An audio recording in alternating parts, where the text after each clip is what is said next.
오늘은 창업을 준비하시는 분들이 가장 궁금한 내용이죠. 바로 밥집과 술집 중 어떤 업종이 나은가. 오늘은 각각 업종에 대해서 장단점을 하나하나 말씀드릴 수 있도록 하겠습니다. 우선 제 경험부터 말씀을 드리면 저는 이제 배달 매장에서 덮밥, 비빔밥, 육회, 냉면 등등 여러 가지 이제 메뉴를 만들면서 배달 매장을 시작했었고요. 배달 매장이 끝나고 나서 금액대가 조금 높은 홀 매장, 해산물 위주의 밥집 겸 술집을 차려서 직영 5호점을 빠르게 늘리고 월 매출 3억까지 만들어서 운영을 한 경험도 있습니다. 이뿐만 아니라 카페, 밥집, 술집, 양식집 등등 여러 가지 매장들을 제가 마케팅 회사를 2년간 진행하면서 이제 500개 정도의 매장을 직간접적으로 경험한 걸 토대로 제가 오늘 말씀을 드릴 거고요. 먼저 첫 번째, 근무 시간에 대해서 비교를 한번 해볼까요? 밥집의 경우는 보통 오전 장사를 하지 않더라도 오전 10시쯤 출근을 해서 이제 준비를 하게 됩니다. 준비 시간은 약 1시간 반 정도이며 보통 11시 반부터 시작해서 오후 한 2시에서 3시까지 운영을 하고 이제 브레이크 타임을 갖거나 조금 휴식 시간을 갖게 되죠. 이후에 브레이크나 휴식을 조금 갖다가 그 브레이크 안에서 저녁 장사를 준비하기 위한 재료 준비나 재료 손질들을 한 1시간 정도 다시 들어가면서 보통 5시에 시작해서 8시 반 정도까지, 길게는 한 9시까지 운영을 하다가 주문을 받고 10시쯤 마감하는 게 이제 보통 밥집의 수순입니다. 정리하면 오전 10시부터 오후 10시까지 약 12시간 동안 이제 영업을 진행하면서 휴식 시간을 제외하고 실제 근무 시간은 10시간에서 한 11시간 정도 근무를 하게 되겠죠. 반면 술집은 저녁 장사이기 때문에 보통 재료 준비를 오후 3시부터 시작을 하게 되고요. 5시부터 본격적인 장사가 시작됩니다. 보통 알바 인력 같은 경우는 6시나 6시 반쯤 이제 손님이 많이 들어오는 피크 타임 때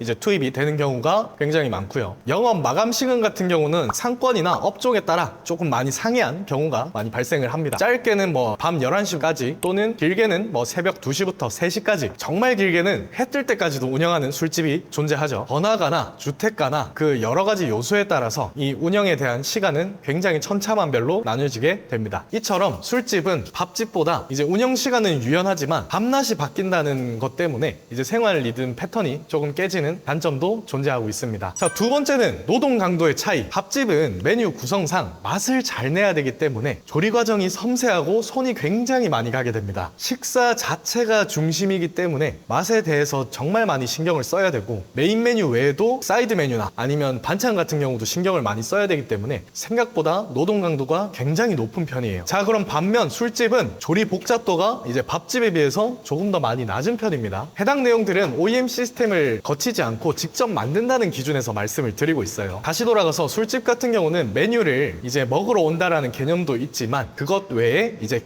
내 경험을 느끼고 좋은 자리를 가지기 위해서 가는 부분들이 많기 때문에 맛은 어느 정도 중상타 이상만 치면은 문제가 없는 게 술집이고요. 그래서 조리에 대한 부담감은 조금 덜한 편이라고 생각하시면 될 것 같습니다. 하지만 노동 강도는 많이 세지 않지만 정신적 강도는 밥집보다 월등히 높아요. 왜냐면 이제 술에 취하신 취객분들이 이제 난동을 피우거나 진상을 피우는 경우가 밥집보다 너무나도 많이 있고요. 실제 사례도 많이 있지만 경찰까지 불러가지고 대동해서 해당 상황들을 정리하는 경우도 굉장히 많이 있는 편이죠. 자, 그러면 이렇게 두 가지를 계속 비교하고 있는데 가장 힘든 업종은 또 어떤 게 있을까? 제가 생각하기에 밥집, 술집을 얘기하고 있지만 가장 힘든 업종 같은 경우는 저는 고깃집이라고 단연 꼽을 수 있습니다. 밑반찬도 준비를 굉장히 많이 해야 되고, 그 다음에 기름때도 굉장히 많기 때문에 그걸 세척하는 것도 굉장히 힘이 들고요. 청소도 힘든데 이제 숯불 관리까지 해야 되다 보니까 숯불 같은 경우도 이제 관리를 하기가 힘들고 다루기도 굉장히 힘든 게 현실입니다. 더군다나 고깃집 같은 경우는 이제 뭐 힘들고 안 힘들고 떠나서 변별성을 주는 게 쉽지가 않다 보니까 고기가 거기서 거기지라는 말도 있잖아요. 뭐 다르긴 하겠지만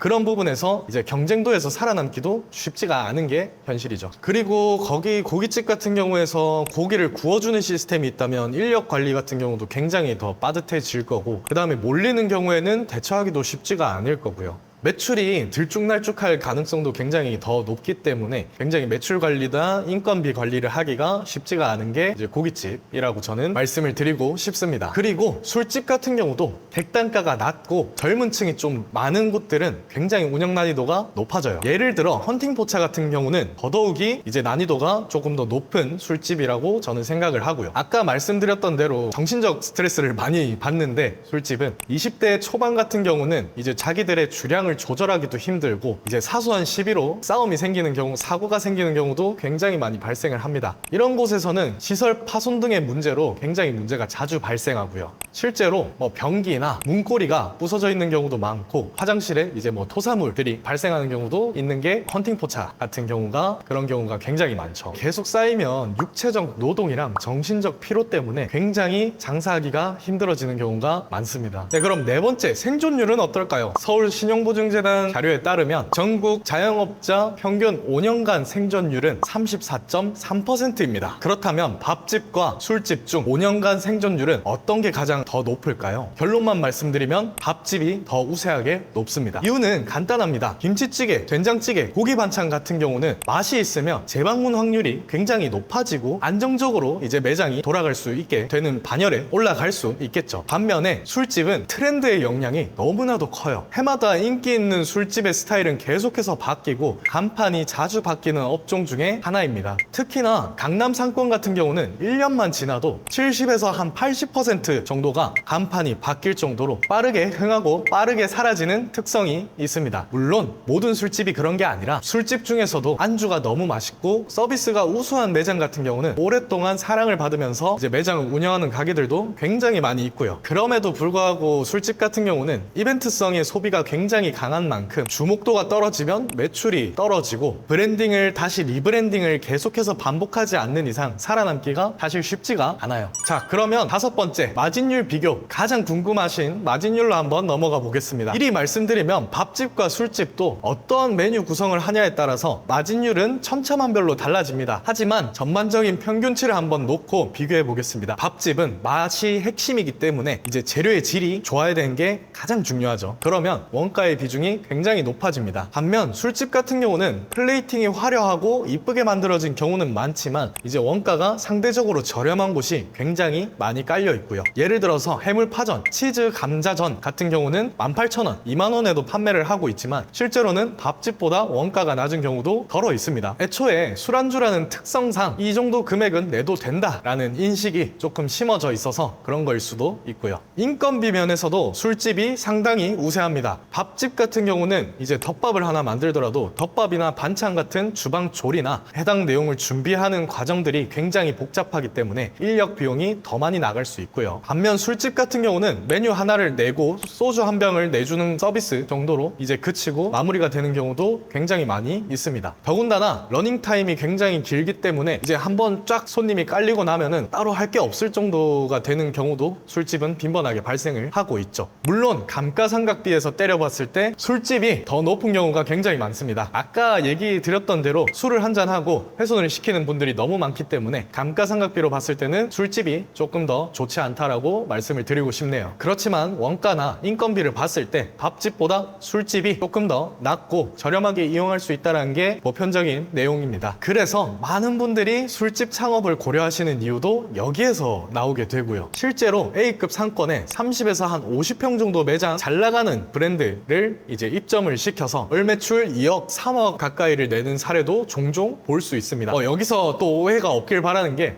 상권이 좋다고 브랜드가 좋다고 해서 무조건 성공하는 건 아니라는 거 알고 가셨으면 좋겠습니다. 오늘 밥집과 술집의 근무 환경, 노동 강도, 그리고 생존율, 수익률의 전반적인 차이를 한번 알아봤고요. 이 차이점을 얘기하면서도 업종에 대한 전체적인 부분을 제가 얘기를 드리다 보니까 설명을 하다 보면 예외인 가게도 충분히 생길 수 있고요. 현실과 맞지 않는 부분도 종종 발생할 수 있습니다. 하지만 창업을 준비하고 계시는 분들께 술집과 밥집 어떤 걸 할까 고민이 되는 상황에서 조금이나마 도움이 되셨기를 바랍니다. 영상이 유익하셨다면 구독과 좋아요 한번 부탁드리고요. 앞으로 이제 장사를 하면서 핵심이 될 만한, 저희가 빠르게 8개월 만에 직영 5점 월 3억을 제가 찍을 수 있었던 노하우들을 하나하나씩 풀어드릴 테니까 잊지 마시고 알람 설정까지 해주시면 빠르게 좋은 정보들을 얻으실 수 있을 겁니다. 다음에는 더 실용적인 컨텐츠로 찾아뵙겠습니다. 감사합니다.